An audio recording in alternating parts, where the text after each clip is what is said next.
Magandang araw sa inyong lahat mga bro. So sa ngayon na araw, meron po tayong gagawin dito. Actually mga bro, ito yung Sniper 150 na tunog kiliglig. So nabuo na natin yung makina pero gagawa tayo ng hiwalay na video para dun sa tunog ng makina niya. Ayan. So sa ngayon mga bro kasi, isa sa problema ng motor na ito is yung radiator pan niya ayaw gumana. At ayun mga bro, yung troubleshoot natin, tamang-tama, marami yung nagtatanong sa atin kung paano daw gumagana ng radiator fan, ano daw yung function ng mga thermoswitch natin, yung relay nasaan nakalagay, tapos paano ba yung paano yung proseso hanggang sa gumana yung ating radiator fan. So ayan mga bro yung tuturo ko sa inyo. Tapos abangan nyo yung video kasi total pabuo na naman siya. Ayan, pabuo na naman siya. Gagawa tayo ng hiwalay na video kung ano yung mga pinalitan natin na pyesa dito. So sa ngayon na araw mga bro, bago natin umpisan yung ating video, yung mga bago pa lang dito sa ating channel, huwag niyo pong kalimutan mag-subscribe para po lagi kayong updated tuwing mag-upload po tayo ng mga panibagong video. So tara!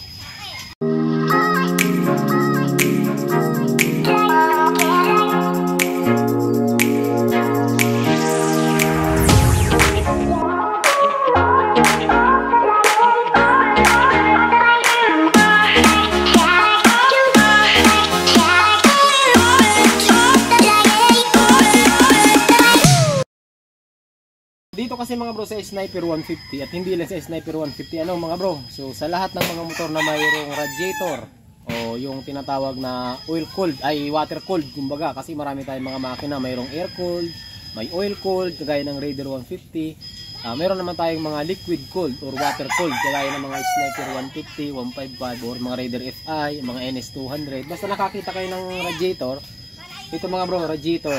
Ayan, uy. Tunog na nagkamera sa atin. Ito mga bro yung tinatawag na radiator. Kapag nakakita kayo niyan, automatic ang motor nyo ay tinatawag na liquid cooled. So meron tayong coolant na nilalagay. So paano ba gumagana yan mga bro? Ito kasi mga bro, sa likod nito pagka nakakita kayo ng radiator, sa likod niyan mayroong radiator fan na tinatawag. Ayan. So dito mga bro, isa sa problema ng motor na ito mga bro ay nag-overheat siya. Ayan yung fan. Okay? So paano ba siya gumagana mga bro? Ayan, ituturo ko sa inyo. Dito tayo mga bro. Dito tayo sa kabila. Ayan. Dito tayo mga bro. Okay. Ganito mga bro. Ito yung ating radiator. Tapos meron tayong radiator fan. Nasa likod niya. Ito yung ating radiator fan. Ayan. Ang shortcutin na natin ito mga bro para mas mabilis lang ano. So ganito, ang mga kailangan natin dyan para gumana, syempre, battery, radiator fan, itong kailangan natin na thermoswitch or yung tinatawag na water, coolant, temperature switch. Ito yun. Meron siyang dadalawang wire. Ayan, meron siyang dalawang wire dito mga bro. Tapos yung ating fan, meron din dalawang wire yan, tagdadalawang wire lang yan. So mamaya ituturo ko rin sa inyo mga bro yung function nito ng bawat wire na yan. Tapos meron tayo ditong relay. At meron tayong ECU. Yan yung ECU. Siya nga pala mga bro, ang unit natin ay Yamaha Sniper 150. So ganito yan mga bro. Ulitin ko nga sa inyo mga bro, ang problema rin ng motor na ito ay nag-overheat. So nasolve na natin yung andar ng makina. Tahimik na siya Tahimik na siya mga bro, pero hindi ko muna papaandarin kasi marami nag-aabang nito sa akin. Marami nag-chat na bro, kamusta na yung Sniper 150 na ginagawa mo? Okay na ba? Yan. So surprise dun sa may-ari. Kasi malaki-laki na ang gastos niya dito mga bro. Imagine buong head ang pinalitan natin. Yan. So balik tayo mga bro. Ang function ganito.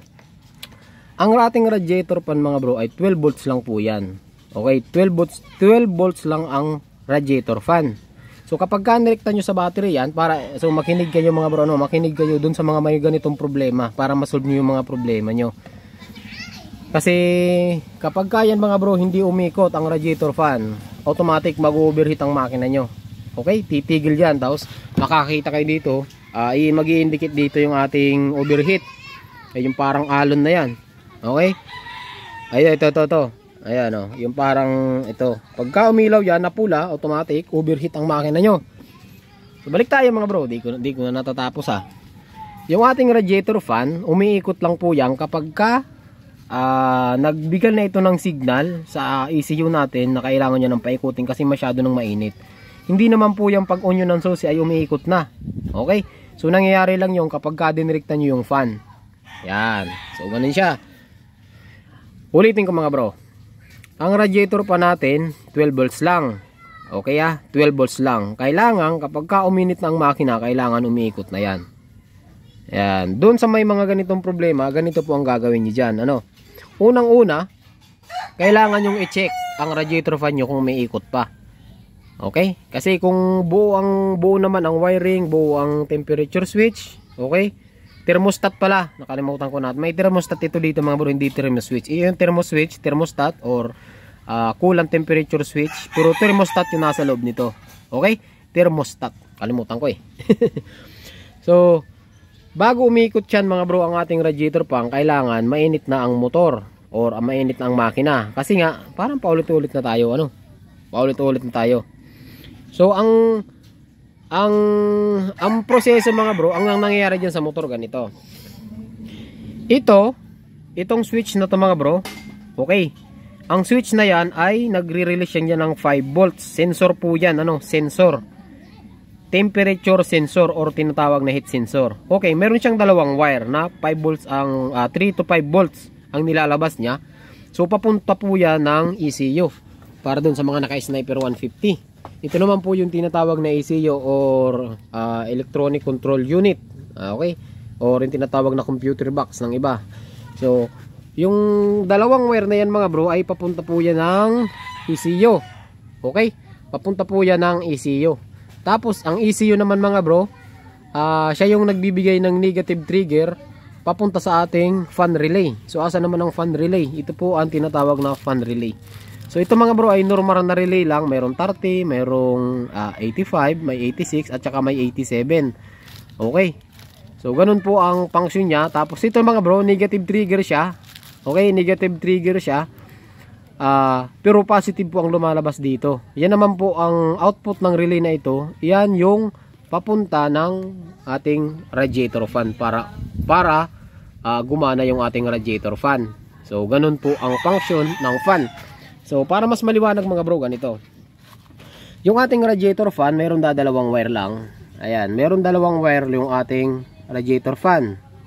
Medyo malabo lang mga bro. Ayan. Okay, meron tayong blue at meron tayong ano bang kulay ito? Hindi ko na, madilim na kasi mga bro Basta meron tayong dalawang kulay dyan. Ayan Yung itong mga brong itim, yan yung ating ground. Okay, yan yung ating ground. Automatic, may ground na po yan. So, pagka sinusi mo or kahit hindi mo isusi, mayroon na po yung ground ang ating radiator fan.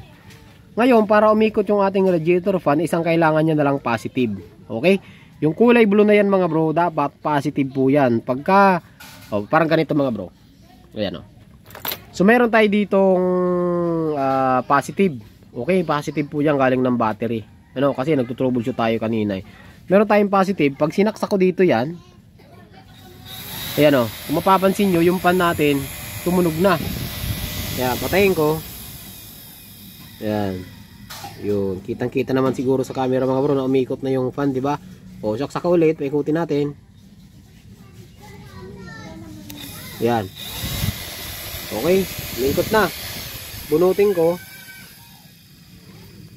Yan. So, umiikot yung ating radiator fan. So, ibig sabihin, buo yung ating radiator fan. Okay? So, buo po yung ating radiator fan. Walang problema yung radiator fan natin. Ang kailangan lang natin is mapasukan ito ng positive. Pero yung positive na yan mga bro, manggagaling yan dito sa relay natin. Okay? Nakita niyo yung kulay blue na yan mga bro? Yung kulay blue na yan, positive po yan. Yan yung papunta dun sa radiator fan natin.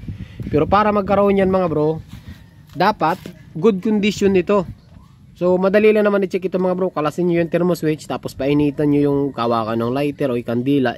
Dapat pagka pinainitan nyo itong ating thermo switch na yan, o yung ating coolant temperature switch, iikot yung ating radiator fan. Okay? So ganun ang function. So manggagaling dito yung signal, dadalhin niya dito sa ECU. Yung ECU magbabato ng negative trigger dito, tapos yung relay magbabato ng positive papunta dito sa radiator fan. Ganun po ang function ng buong radiator fan natin. Okay? So dito naman mga bro sa relay, meron tayong 4 na wire lang naman, pula. yan yung ating positive. Kuha tayo ng test light para makita nyo mga bro. Yung negative ng test light natin, ikabit natin sa negative. Ito. Tapos, check natin yung pula. Ayan o, di ba? Yung pula ay mayroong positive supply kahit nakapatay ang motor. Ayan. Ayan o. Sa pula. Tapos yung blue, wala pong laman yan o. Okay, walang laman yung blue. Pero yung brown, alam nyo naman ng Yamaha mga bro, ang accessory wire ng Yamaha ay kulay brown.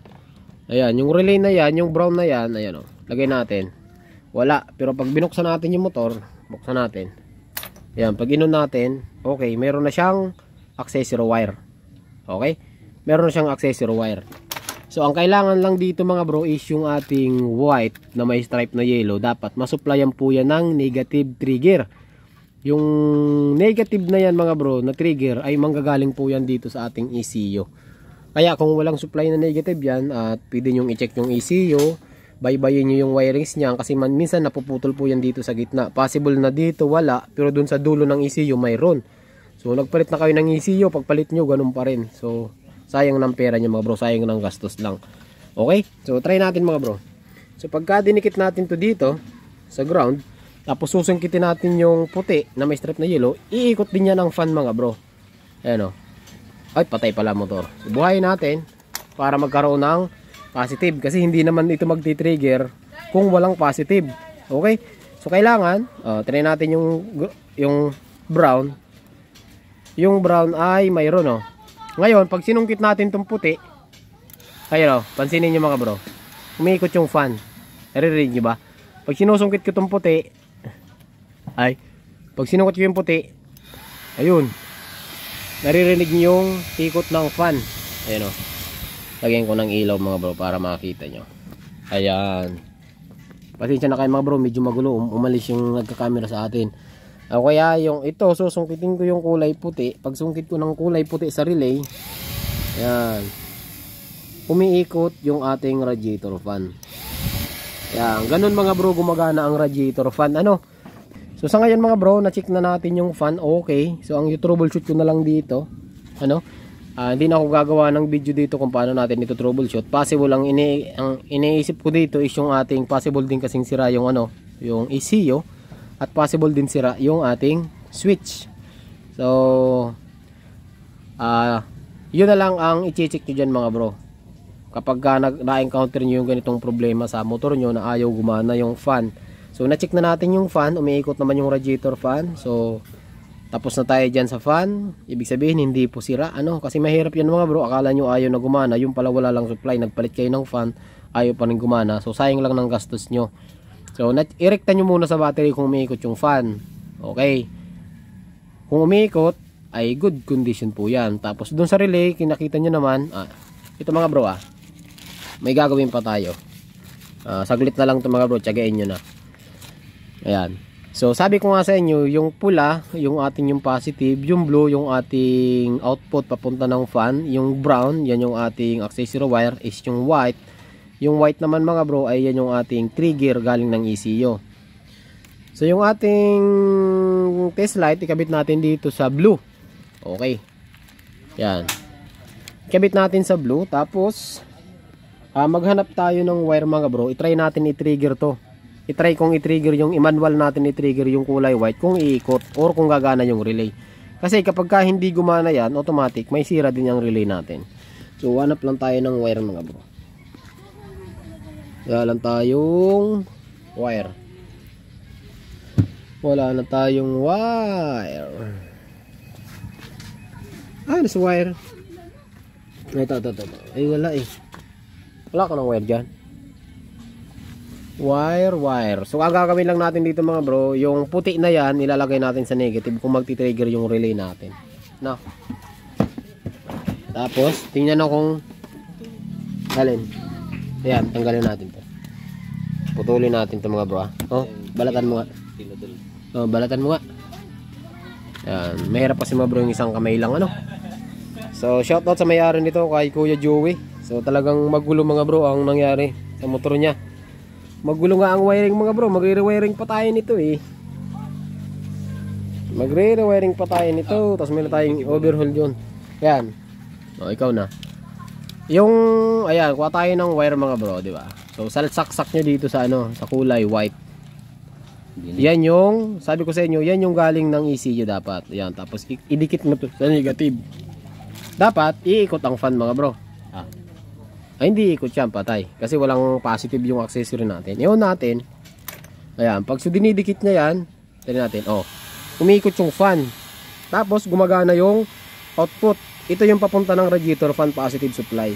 Ayan, tanggalin, oh. Ayan, patay din. Patay din yung fan. Pero pag dinikit mo, ayan, umiikot yung fan. Ayan.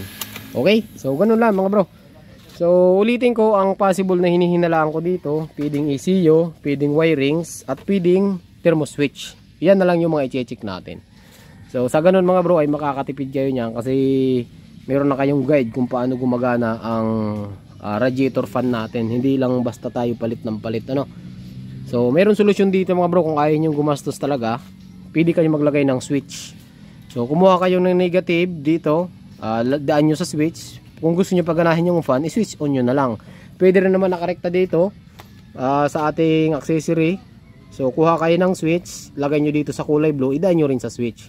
Okay, pero kung ako sa inyo, mas suggestion ko kung magre-rekta kayo, padaanin nyo pa rin sa relay natin. Okay, padaanin nyo sa relay natin. So negative na lang, negative trigger na lang yung starter relay natin. Yan, ganun lang mga bro. So yun lang yung mai-share ko sa inyo. Tapos yung iba pang merong mga katanungan dito sa sniper, pwede nyo mga bro i-comment. At habang meron tayo ditong pan-demo na motor na Sniper 150, gagawan po natin ng video. So sa ngayon, hanggang dito lang yung video natin ano mga bro, at magandang araw sa inyong lahat. Right.